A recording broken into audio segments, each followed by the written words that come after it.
Hey, what's up? Tyler here of the Gaming Pulse with a very exciting video. Bioshock Infinite's DLC has finally been announced.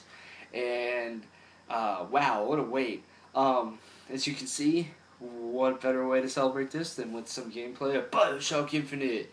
Sorry if I'm spoiling anything. If you haven't played the game, then don't watch any further.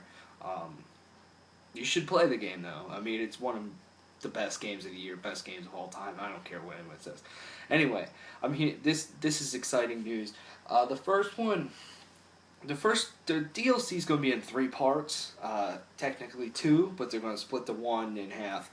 So the first part is out today, and that is called Clash in the Clouds, and it's an arena style of gameplay and stuff. Basically, it's you taking on waves and waves and waves of enemy, Bioshock Infinite style. You'd have your vigors, there's the skylines, you'd fight people like the handymans, and, probably the fire dudes, and all that cool stuff, Songbird isn't in it or anything. But I think it's kind of neat.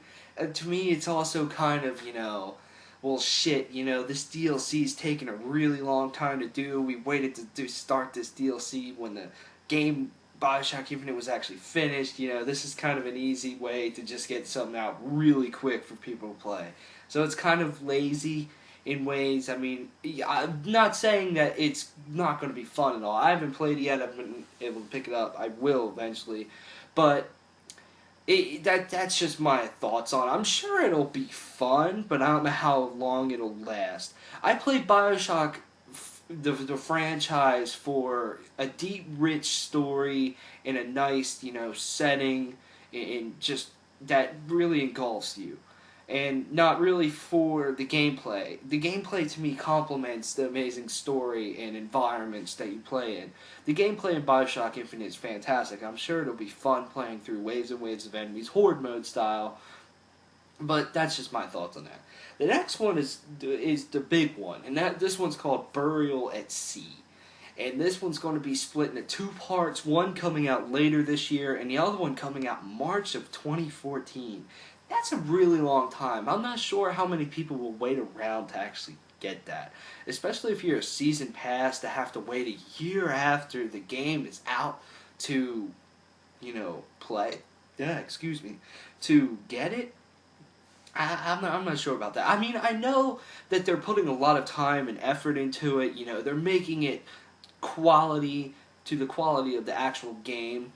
But I'm just not. I don't know how I feel about it coming out so late. With the next generation consoles coming out with the PlayStation 4 and Xbox One, and some people will just be like, fuck it, it's just DLC. I'm going to trade in my 360 or PS3 and Bioshock Infinite to get the next generation console. I'm really sad that, I won't be able to play it, but, new consoles, it's kind of almost a risky move. How many people are actually going to want to play this?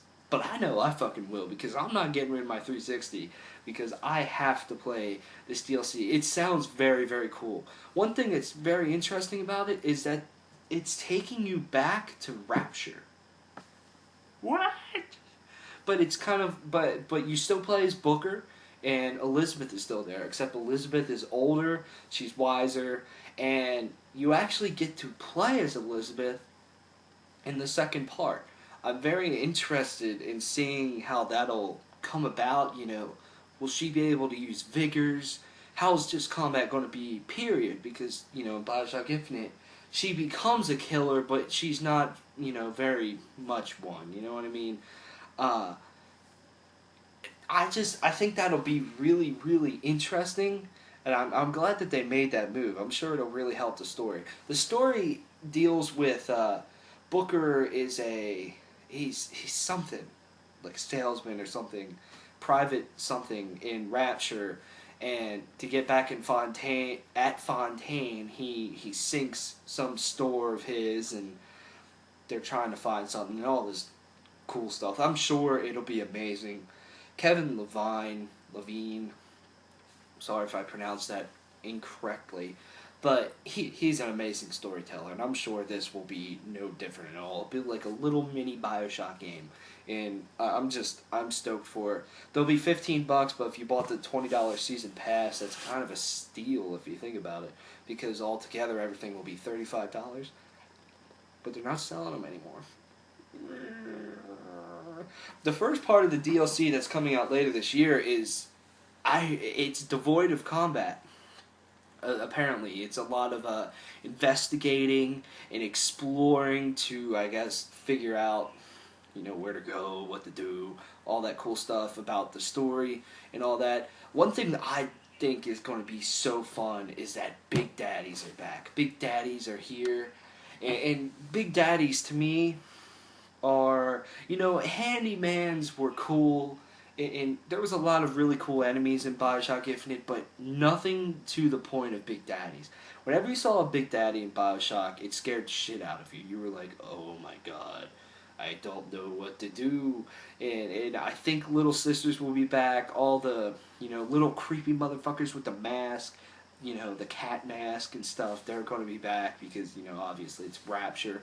I think it'll be cool to return to Rapture.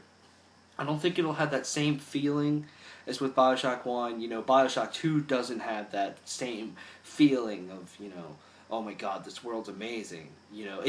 Well, I'll say this. Bioshock 2, the world is amazing. Rapture is an amazing place, but it doesn't hit you the same way like it first did Bioshock, because there was nothing like it in the original Bioshock. Kind of like the first time you go to Columbia in Bioshock Infinite, when you shoot up through the clouds and you're just like, oh my god, there's nothing like that. Like, this gameplay here that you're watching, I just started a new, walkthrough game. What the fuck am I saying? New story. And, it didn't feel the same, but it was still awesome. That's it. And sorry if I'm dying. I know I die like twice here. I'm playing on hard for the first time. I haven't played this game in months. Literally probably since April, since I beat it. So that's my apologies. But I think that's about it. They didn't really announce much else. There's a new story. You get to play as Booker in the first half, Elizabeth in the second half. You go to Rapture. I wonder if there's going to be any new gameplay elements. They said that Bioshock Infinite's gameplay elements are going to be in this rather than the original Bioshocks. So I'm really stoked on this. I think it's going to be cool. I mean, expect a review of it. Hopefully, I'm sure I will be very intrigued and interested, and I will download it and get it. Because Bioshock Infinite is one of my favorite games of the year. It's one of my favorite games to ever come out this generation, period. It's kind of hard for me to decide between Bioshock and The Last of Us, but that's just me. At this point, I am just dragging on. So I'm going to end this video. Let me know your thoughts on the Bioshock DLC, the Clash in the Clouds, arena-style battles, and the Burial at Sea that's going to be coming out. Are you going to get it? Still with it coming out, late this year and early next year, coming out so far away with new consoles coming, or are you not going to get it? Are you excited for it? Are you not? Let me know your thoughts. Thanks for watching the Game Pulse. We have a lot of videos coming, man. Bye!